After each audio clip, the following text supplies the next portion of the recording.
റസൂല് പറയുകയാ, ഇദാ ലഹറ സിനാ വൽരിബാ, പലിശയും വ്യഭിചാരവും അധികരിച്ചു പോയാൽ, പലിശയും വ്യഭിചാരവും എന്റെ പ്രിയപ്പെട്ടവരെ നമ്മുടെ മുമ്പിൽ ഇങ്ങനെ തെളിഞ്ഞു നിന്നാൽ, ഇന്നലെ രാത്രി മുതൽ മെനിങ്ങാന്ന് രാത്രി മുതൽ കേരളത്തിന്റെ മുസ്ലിം ചെറുപ്പക്കാരെന്നല്ല, കേരളത്തിന്റെ മുഴുവൻ ചെറുപ്പക്കാരന്റെയും മൊബൈലിന്റെ വാട്സപ്പിൽ ആഘോഷമല്ലേ, വ്യഭിചാരത്തിന്റെ പൂരപ്പറമ്പല്ലേ. കേരളത്തിന്റെ ഒരു പെൺകുട്ടികളുടെ ശരീരത്തിന്റെ വടിവും കാണാത്ത ഉപ്പാപ്പമാരെന്ന് കേരളത്തിലില്ല, ചെറുപ്പക്കാരെന്ന് കേരളത്തിലില്ല. നഴ്സറിയിൽ പോകുന്ന മക്കൾ പോലും നാണത്തോടുകൂടി കൂടെ നടക്കുന്നവന്റെ മൊബൈൽ നോക്കിയിട്ട് തലകുനിക്കുമ്പോ, എന്റെ പ്രിയപ്പെട്ട മുസ്ലിം ചെറുപ്പക്കാരാ, ആദ്യം വാട്സപ്പ് കണ്ടുപിടിച്ചത് നിന്റെ കയ്യിലല്ലേ. മുസ്ലിം ചെറുപ്പക്കാർക്ക് തലച്ചോറും ബുദ്ധിയും കൂടുതലാണ്.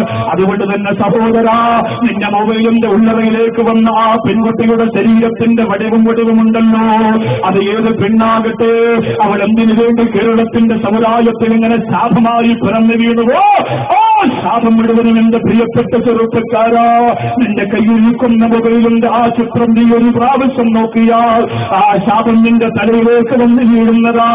ആരംഭ റസൂല് നൂറ്റാണ്ടുകൾക്ക് മുമ്പ് പറയുകയാ, അല്ലാഹുവിന്റെ റസൂല് നൂറ്റാണ്ടുകൾക്ക് മുമ്പ് പറയുകയാ, പടച്ചവനെ, ഈ വ്യഭിചാരത്തെ കുറിച്ച് പറയുമ്പോ, ഈ കല്ലുകുടിയെ കുറിച്ച് പറയുമ്പോ, ഈ പലിശയെ കുറിച്ച് പറയുമ്പോ നിങ്ങൾക്ക് പേടിയുണ്ടല്ലോ. സൂക്ഷിക്കണം ചെറുപ്പക്കാരാ.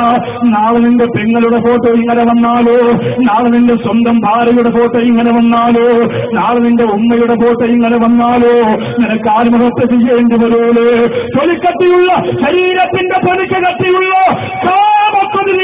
പെൺകുട്ടികൾ കേരളത്തിന്റെ മണ്ണിൽ എന്ത് തോന്നിവാസവും ചെയ്യുമ്പോ അത് കണ്ട് കൈകൊട്ടിച്ചിരിച്ച് ആസ്വദിക്കുന്ന ചെറുപ്പക്കാരെന്ന് ഗൗരവത്തോടെ ചിന്തിക്കുക. നിന്റെ പെങ്ങൾക്കും നീ മൊബൈൽ വാങ്ങിക്കൊടുത്തിട്ടില്ലേ? നിന്റെ ഭാര്യയും വാട്സപ്പ് ഉപയോഗിക്കുന്നവരല്ലേ? നിന്റെ ഉമ്മായും മൊബൈൽ നെറ്റിലൂടെ യൂസ് ചെയ്യുന്നവരല്ലേ? അല്ലാഹുവേ പടച്ചവരെ, ലോകാവസാനമായി പോയല്ലോ, എന്താണ് നടന്നുകൊണ്ടിരിക്കുന്നതല്ലോ? ജീവിക്കാൻ പേടിയാകുന്നുള്ളോ? മൊബൈൽ കൈകൊണ്ട് തൊടാൻ പേടിയാകുന്നുവല്ലോ? പെങ്ങന്മാരെ പുറത്തിറക്കാൻ പേടിയാകുന്നുവല്ലോ? നഴ്സറിയിൽ പോലും 4 വയസ്സുള്ള മക്കളെ പറഞ്ഞുവിടാൻ പേടിയാകുന്നുവല്ലോ? അല്ലാഹുവിന്റെ റസൂല് പറയുന്നു, വ്യഭിചാരം വ്യക്തമായാൽ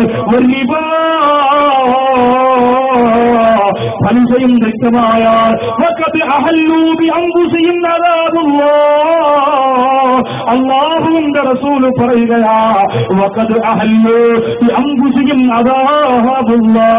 അല്ലാഹുവിന്റെ അദാബിനെ അവർ ഹലാലാക്കിയിരിക്കുകയാ. നീ എന്ത് തന്നാലും ഞങ്ങൾക്ക് സന്തോഷമാണെന്ന് അല്ലാഹുവിനോട് വെല്ലുവിളിച്ചുകൊണ്ട് അവർ പറഞ്ഞിരിക്കുകയാ. പലിശ വാങ്ങുന്നവരെ, വ്യഭിചരിക്കുന്നവരെ, നിങ്ങൾ ഒരു പ്രാവശ്യം ഓരോ ദിവസവും ആയിരക്കണക്കിന് പ്രാവശ്യം അല്ലാഹുവിനോട് പറയുന്നതെന്തെന്നറിയോ? നീ എന്ത് തന്നാലും നിങ്ങൾക്ക് സന്തോഷമാണല്ലോ.